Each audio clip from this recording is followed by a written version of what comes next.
Hi guys, my name is Patel Pinky और आप सभी का स्वागत है वे टू टेक नॉलेज में। गाइस, आज हम देखेंगे एचटीएमएल में एचटीएमएल के कुछ डिटेल्स बाकी हैं, वो हम देख लेते हैं आज। ठीक है, तो एचटीएमएल में हम डिटेल देखेंगे कि कैसे यूज करना है और कैसे नहीं यूज करना है, वो आपको शायद अभी तक नहीं पता होगा। ठीक है, तो मैंने इसके पहले जो ट्यूटोरियल बनाया था उसमें आप देख सकते हो, वीडियोस बहुत सारे बनाए हैं मैंने एचटीएमएल पे, वो आप देख लेना। ठीक है, एचटीएमएल डिटेल्स।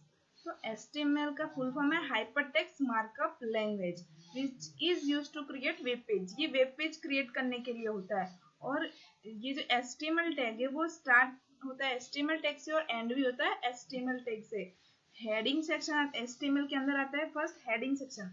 तो हेडिंग सेक्शन जो हमारे ब्राउजर के टाइटल पे दिखता है तो वो हम हेडिंग सेक्शन में लिखते हैं। हेडिंग सेक्शन के अंदर टाइटल आता है, तो टाइटल के अंदर हम जो भी लिखेंगे वो हेडिंग सेक्शन पे शो होगा ब्राउजर में।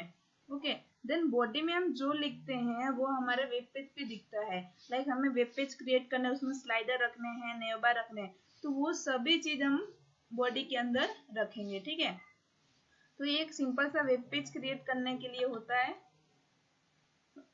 HTML detail. HTML is a set of tag and their attribute that define different part of web document and inform web browser have to display that. HTML has static element like text link, hyperlink, image link, table, friends, PHP, Java। मतलब वो एक static element बनाने के लिए होता है जो भी HTML का। मतलब हम इसमें डायनेमिक शो कराना होगा तो हमें कोई स्क्रिप्टिंग लैंग्वेज के यूज करना है। मतलब जावा स्क्रिप्ट हो गया, PHP हो गया, .NET होगा, वो हमें यूज करना पड़ेगा अगर हम डायनेमिक यूज करते हैं तो। ठीक है, तो स्टैटिक पेज बनाने के लिए सिंपल ही होता है। हमें उसमें डायनेमिक एलिमेंट करना है तो हम कर सकते हैं। ठीक है, बट उसमें हमको जावास्क्रिप्ट CSS वगैरह का यूज करना पड़ेगा। ठीक है, HTML also has as dynamic element like from multimedia, JavaScript, timesheet and CSS. Used to HTML.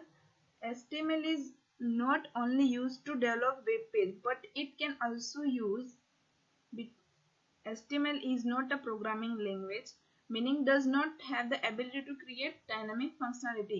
HTML able नहीं है कि वो डायनामिक वेब पेज बना सके। ठीक है, वो स्टैटिक ही बनाता है।